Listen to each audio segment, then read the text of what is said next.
Hello, I am your host Cole Cyber, and you are watching Cybertongue News. Bloodhive will be debating creationism versus evolution. We have several guests that have agreed to debate the theory of evolution since its concept in 1830. We have open phone lines. Bloodhive will be exposing the complex web matrix of the evolution machine. Bloodhive says, even though this is not his field of expertise, he does address the subject, because the Illuminati are at the center of this conspiratorial venom.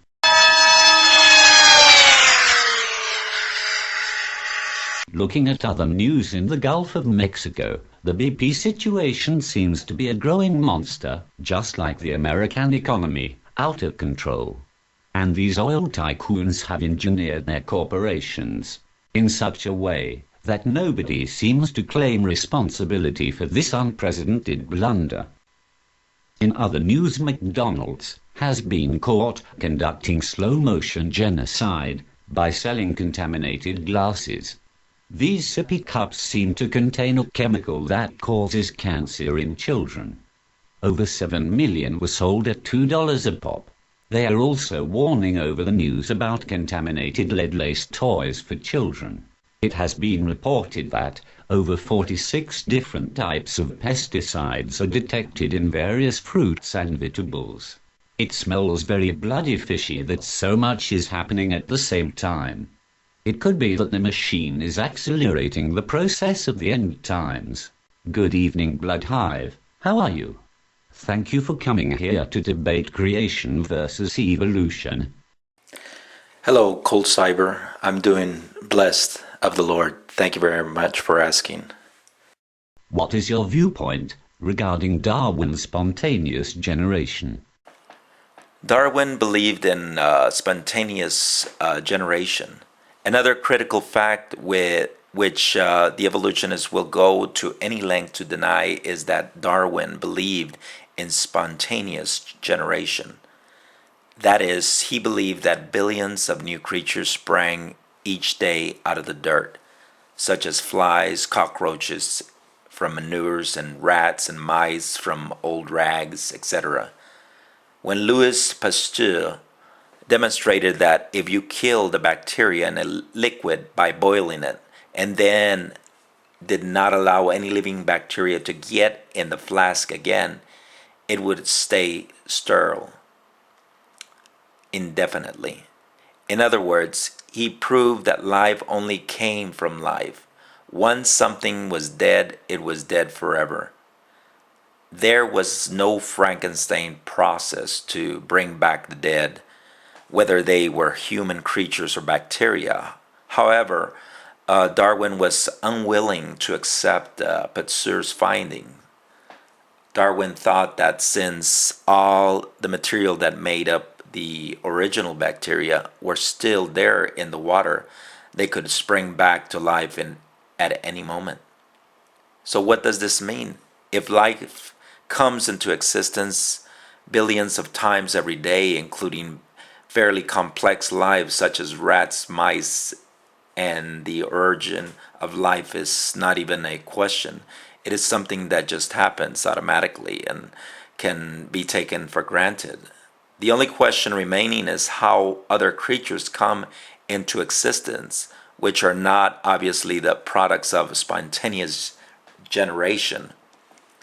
If you start with a rat, is there some process of descent with modification that can get you to a cow or a whale or a crocodile? That's the only kind of question that Darwin thought remained to be answered. The important point here is to show that Darwin was really a very incompetent scientist and not a very good observer of things biological. He did learn some interesting things and had some interesting speculations, but his ignorance of science as we understand it today can only be extremely embarrassing to evolutionists. Everyone we meet, we're the monkeys, and people say we monkey around, but we're too busy singing to put anybody down.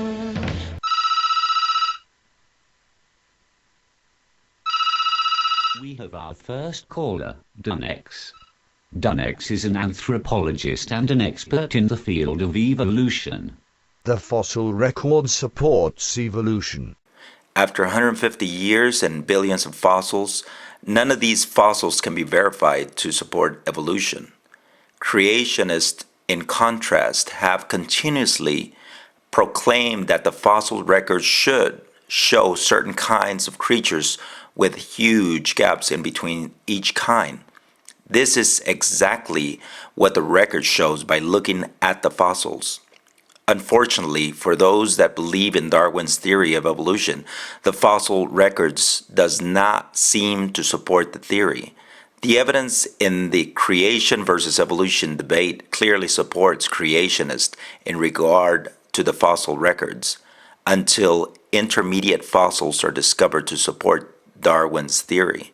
It would seem that the fossil records is definitely in favor of creation.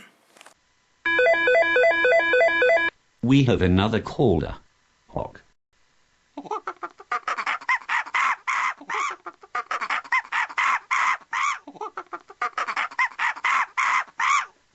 Please do not call into my show if you are going to resort to bloody name calling.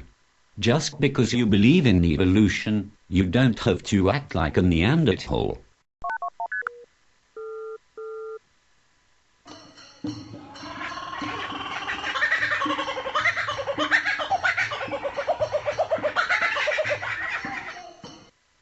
Okay, who is filtering these phone calls? Your job is on the line, because you are embarrassing me in front of my guest. Join us next time for the second part of Creationist Debates Evolutionist on the Cybertongue News. Thank you for watching Cybertongue News. I'm your host, Cole Cyber. Look me up on YouTube. Good day, old chap.